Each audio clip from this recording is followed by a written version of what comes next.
24/৭ যারা করে মুখোমুখি, চলো একখানা বাংলাদেশ হয়ে তাদেরকে রুখি। 24/৭ সবই তো বাংলাদেশ, যারা বিভাজনে বিশ্বাস করে তাদের দিন শেষ। এটা একটা গান, শুনেছেন? শায়ানের গান। এই তো মাত্রই শুনলাম। কানে ভেসে যাওয়ার জন্য শুধু নয়, প্রশ্নের সামনে দাঁড় করিয়ে দেবার জন্যও গান। জামায়াতের রাজনীতিটা গত ১.৫ বছরে এমনই ছিল, বিভাজনের রাজনীতি। ২৪কে বড় করে ফায়দা লুটে নেবার রাজনীতি। আওয়ামী লীগের মতো ৭১-এর বুলি আউড়িয়ে আওয়ামী লীগ যেভাবে সুবিধা নেয় ঠিক সেরকম। সে যাই হোক, আজ এক অত্যন্ত গুরুত্বপূর্ণ ভোটের সামনে দাঁড়িয়ে আমার বলবার কথা খুব সামান্যই। এবারের নির্বাচনে খালেদা জিয়ার হোক।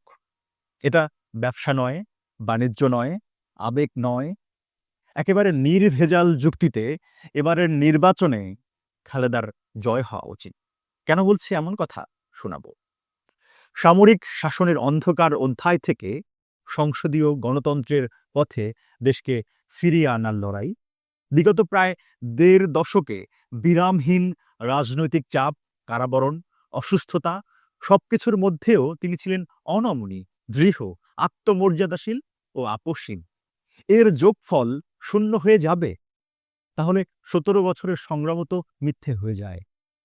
বিএনপি খালেদা জিয়ার মৃত্যু নিয়ে রাজনীতি করতে চায়নি, তাই মোটা দাগে তারা খালেদা জিয়াকে সেল করেনি। এটা একটা বড় পয়েন্ট। কিন্তু ভোটাররা কি ভুলে যাবেন খালেদা জিয়াকে আর তার অবদানকে? খালেদা জিয়ার প্রতি শোকাবেগ নির্বাচনে নিশ্চিত ভূমিকা রাখবে না, এটা বিশ্বাস করা কঠিন। যেহেতু বারবার তিনি ক্ষমতায় ছিলেন, খালেদা জিয়ার নীতিগত ব্যবহারিক সমালোচনার সুযোগ রয়েছে, সত্যি তাই। কিন্তু রাজনৈতিক হিসেবে তিনি যে প্রজ্ঞা, যে দূরদর্শিতা স্বাক্ষর রেখেছেন, তার প্রশংসা বিরোধী পক্ষও করেন। তাই এমন মানুষের চলে যাওয়া মানুষকে আন্দোলিত করবে না, এটি ভাবা কঠিন। তাই ছোট করেই বলি, এবারের নির্বাচন খালেদা জিয়ার জয় হোক।